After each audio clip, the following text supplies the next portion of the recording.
Today we're going to talk about shaking things up in Florida and what's next. We're going to be talking about everything from what the market's doing to the new bill that Governor DeSantis passed, to some issues with Waste Pro and some other lingering things on our streets, how the forbearance is going to affect our market, and even the weather. So stay tuned to the end, catch all the new stuff going on here in Florida, and we're going to get after that next. Hey everybody, my name's Craig Cunha. I'm a real estate agent here in Southwest Florida.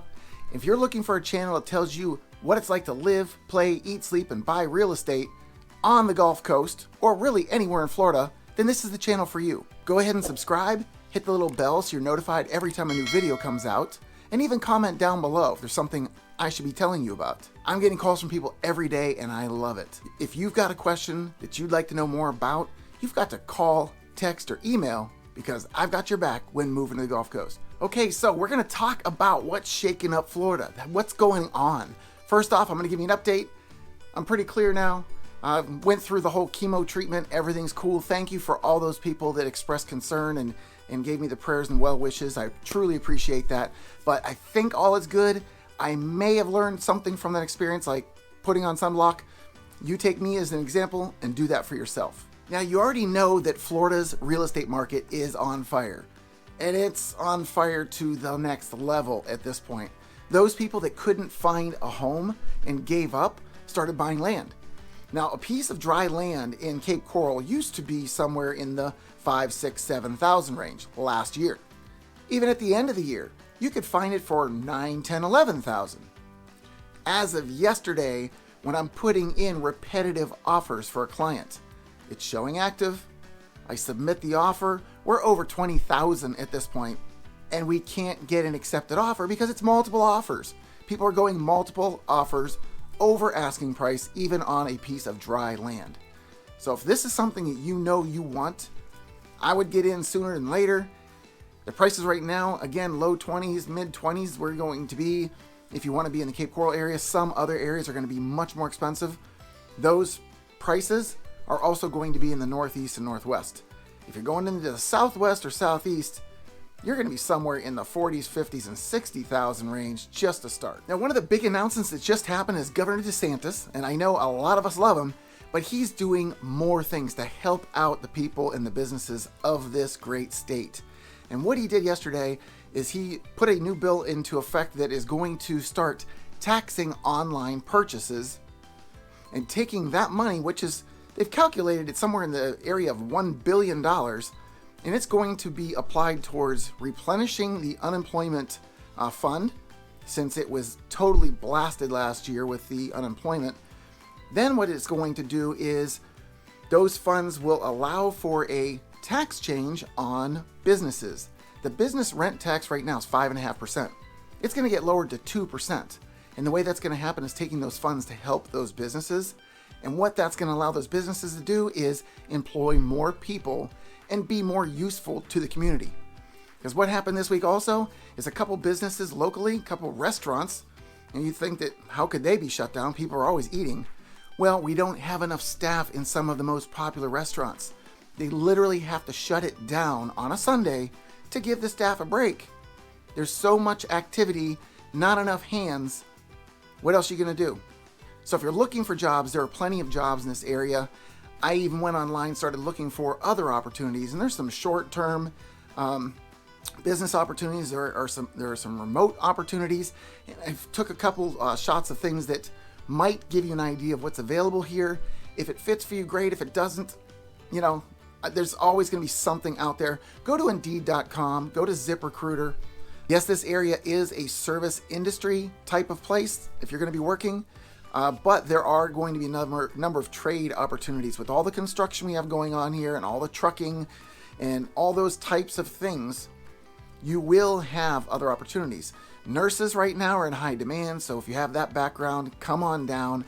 But there are a ton of jobs here. It just depends on what you're looking for. Another thing that's a hot topic in the real estate market is the forbearance and how people haven't been paying the mortgages or were given that grace by the mortgage companies. And we're going to see that ending here sometime soon, unless it gets pushed off to next year.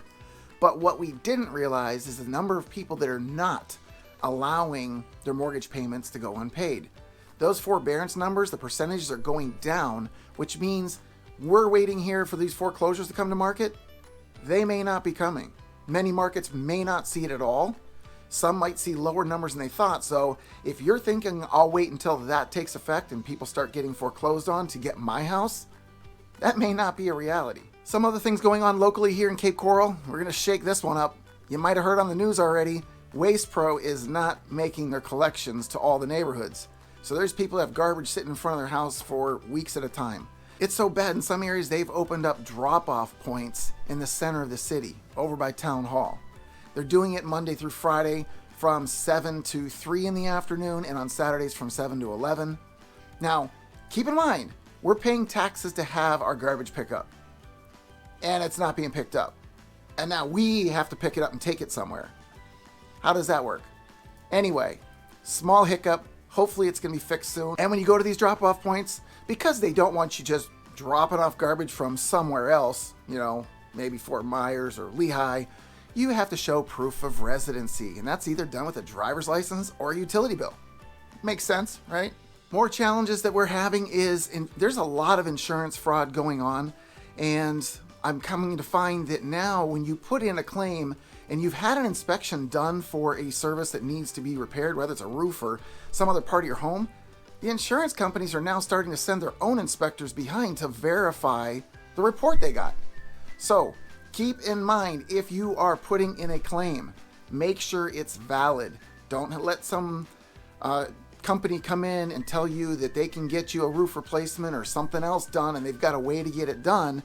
If it's even a little bit shady, these insurance companies are on that. And they're on it because it starts to jack up the rates on everybody else that doesn't have the problem, that is making their payments, and it's draining the insurance companies. And that's the other thing. These insurance companies, they wanted to have a rate hike. Citizens Insurance, one of our biggest insurers against hurricanes, the rate that they wanted to go up by this year was over 6%, and they capped it at 3%. So thankfully we were able to save ourselves getting hit too hard. But if these fraud issues continue, we could see these insurance rates continue to climb. Here in Lee County, we've also seen an increase in homeless people, and that's causing them to be out on the street corners, on the medians, with their signs and buckets to collect money to pay for food and just their basic care. Well, there's a new ordinance that was just passed that makes that illegal. So they could get up to a $500 fine and 60 days in jail if they're found standing on the median. Part of this reason is that the Fort Myers area has become the 11th most dangerous city in the United States for pedestrians because of people getting hit. And they're attributing a big number of this to the people that are standing on these medians. So as much as it sounds like it's not fair, something needs to be done to curb those numbers, and this is what they put in place, a new ordinance. I'm going to backtrack real quick. When we were talking about insurance and the fraud and the inspectors going out, something that I would really like to suggest, if you bought a home and you want to be at the inspection, keep in mind you're not there to give input or ask for input from the inspector. They put it in a report, you'll get the report, it'll have pictures, it will have descriptions, it'll give you everything you need.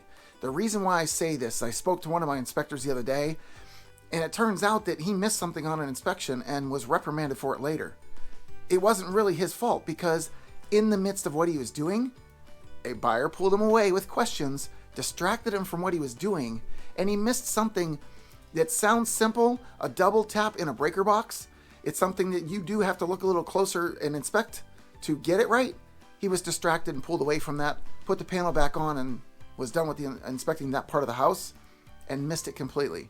Do not get in the way of the inspectors. You don't really even need to be there. You'll get the report. It'll tell you exactly what you need to be concerned about or not be concerned about. And talk with your real estate agent about it as well, because we've seen many of these things over and over and over. And we can recommend and help you determine what are the things that are most pressing and important to have taken care of or negotiated through the sales process. Something you should consider when you are purchasing a home here is the rear exposure of the house. Now, this is way off topic of where we are today, but it's on topic because what I'm dealing with some clients. Keep in mind, weather is going to determine what your exposure should be. If you want a sunrise, you need to have an exposure to the east. If you want sunsets, exposure to the west. Remember, in the summertime though, western exposure is going to get warm. When the sun goes down here, it gets hot. If you're backed up to the north, you're going to get a lot of the winter breezes coming down in those months. So if you don't like the cold air, you don't want to back up to the north. And if you're somebody with a pool that just has to have sun on the pool all day long, you want southern exposure. Keep in mind these little tidbits, these little points for choosing your rear exposure, because these are realities in this area. Weather plays a big part in these exposures. And while we're talking about exposures, let's talk about the drought that was going on. You saw the video last week where it had all that brown grass in my yard and everything was just looking dead. Well, look what happens after 3 days of rain. Yeah, everything comes back. Everything's back to life. Everything's getting green and lush again. It takes literally no time. And our growing season here, when things start to grow, they grow like crazy. So wintertime, you mow your lawn every other week, maybe every third week, because it just doesn't grow. As soon as this rain starts and the heat starts coming back up, you are mowing every week, no questions asked. And I had a client that just moved down from Massachusetts. He even told me the plants that he was struggling to have them grow up there, as soon as he brought them down here, and this is maybe a month and a half ago, he said those things have grown more in that time frame than they had in the whole time that he had them up north. So if you're a green thumb and you're having trouble having things grow for you somewhere else, maybe Florida's a place you can get it to thrive. That's a little bit about what's shaking down here in Florida. If you want more information on what it's like to be in Florida or in some select cities, go ahead and check out one of these other 2 videos. And if there's anything that I can do for you, any question I can answer, you've got to call, text, or email, because I've got your back when moving to the Gulf Coast.